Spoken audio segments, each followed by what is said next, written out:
Life as a young bard is tough, especially when you have the face of a 14-year-old and you may or may not have a serious drinking problem. Oh, and you may also have negative digits in your banking account. All of which conflicts against each other and is the very definition of life of our beloved Lord Barbados. Poor Venti never signed up for an easy life. In fact, things have always been rather challenging for him, as before he was the Archon that he is today, he was but a simple wandering spirit that consisted of elemental energy. And it really wasn't until the events of the Raging Storm God and his rebellion against him that people really started to take the young soon-to-be god seriously. Nowadays, the very mentioning of Barbados is enough to make someone break down tears of joy and to start praying on that very floor. The Holy Liar! Lord Barbados!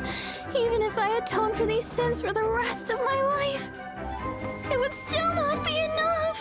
But funny enough, none of this really has ever interested him. In fact, he prefers quite the opposite, hence why we see him nowadays in his much more preferred form, dressing up as a young-faced bard with out-of-date clothing, who often sings songs and stories that literally no one in the whole town has ever even heard of. Much like other Archons like Morax, Barbados likes to play it cool, and instead likes to blend in with the common folk of his beloved nation. However, funny enough, he has cut all access to any sort of easy lifestyle that he could have had if he so had wished, with his days usually filled with him downing entire bottles of dandelion line like it was nothing, then proceeding to dance and play his harp out of tune for a few mora at the local tavern, all in hopes of one day paying off that long bar tab that he owes them, which is only getting bigger instead of smaller. Hello Samurai and aspiring Venti simps, my name is Sekai Samurai, your guide in the vast world of Tavat, and today we are plunging into just how exactly Venti gets all of this wine that he drinks in the first place, including diving into the big topic of just how Venti got his start as a bard here in Monstadt, as well as possibly surprising him with the ticket to an AA meeting where we can finally discuss his concerning drinking habits. Barbados has always been different than your typical Archon, and with that being said, he has always favored the lives of his people over his very own. In fact, he has made it a point to even pretend to be just like everyone else. He would take on the form of a young bard, who may or may not appear to be too young to be hanging out at bars. Barbados would also need a cover-up name so that he could safely blend in, disguising himself under the presumed identity of Venti. The name itself is actually incredibly clever, as Venti itself can be translated from its Latin roots to mean the word winds.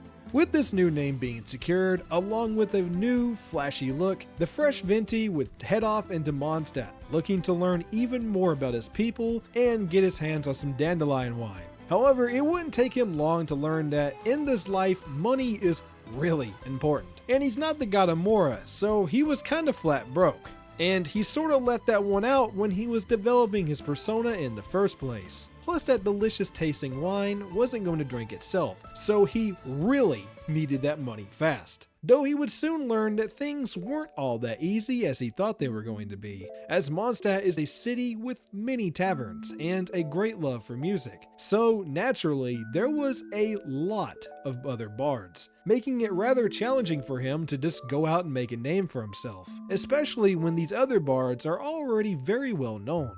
Venti barely made any more at first, and with the very few coins that he did make, wouldn't last very long in his pockets. See, remember when I said Venti loved to drink? Yep, that's exactly where all of his money went.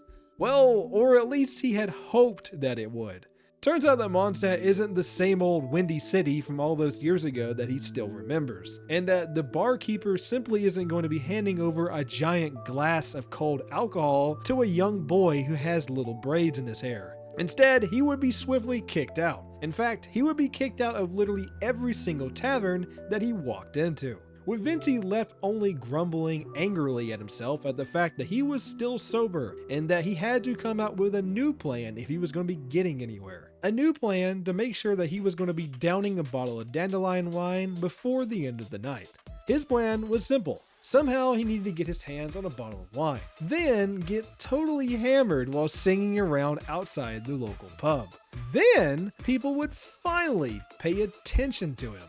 Venti would go on to do this and would be slurring his words, singing of tales of Barbados that no one had ever even heard of before, telling hilarious and crazy tales such as stories of him swapping out the Cryo Archon scepter with the Hilichurl's wooden club, and would go on to sing about wild and downright insane jokes and travels that Barbados had went on.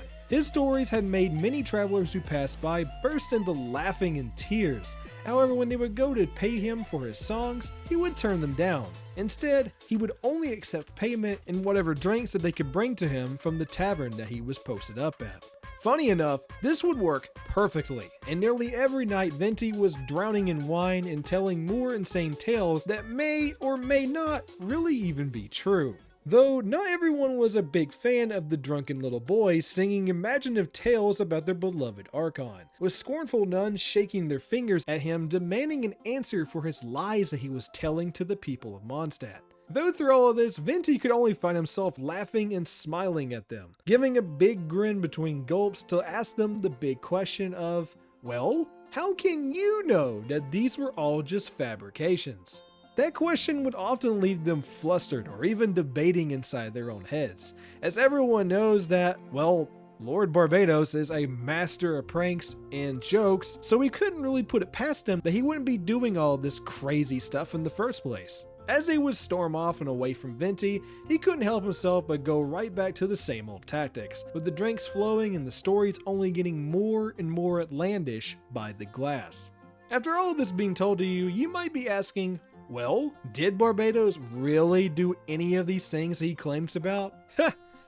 No, not a single one of these stories are real. Truth is, all that wine really just makes him into a big storyteller, and that in reality, pretty much everything he has claimed is usually just a hilarious tall tale that he spins off his tongue while he's downing down a bottle. Or at least that's what we think anyway. Regardless, if you want to, you can go and ask him, and all he's going to do is just smile at you and probably fall off a table while he's surrounded by empty beer mugs. He also has an absurd hatred towards cats, so you're definitely not going to be seeing him down by the cat's tail anytime soon, as he's also been banned from the pub because he can't help but break out into sneezing fits every time that he sees Diona or any other local cat. So make sure you use a lint roller if you're a cat owner, or you're probably going to get banned from Monstadt. Anyways everyone, thank you all so much for sticking around and watching today's video. And if you liked what you saw today, make sure to swing by and check out my other videos on my channel, with new lore content arriving every week. Make sure you say subscribe so you can stay up to date.